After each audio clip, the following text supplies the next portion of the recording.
காலை வணக்கம். தினம் ஒரு திருக்குறள்.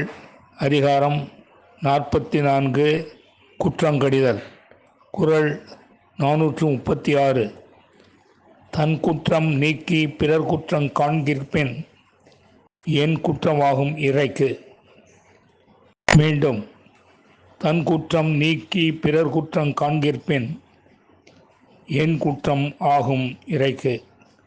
இதன் விளக்கம்: முதலில் தன் குற்றத்தைக் கண்டு விலக்கி, பிறகு அடுத்தவர் குற்றத்தை காணும் ஆற்றல் மிக்க அரசிற்கு குற்றம் ஏதும் வராது.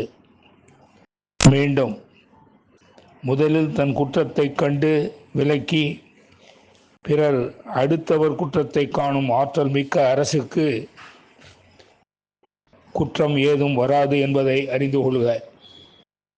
நன்றி வணக்கம் கூறி உங்களிடமிருந்து விடைபெறுவது தேரெழுந்தூர் கோசகன் என்கிற டிவி நாராயணன், சென்னை.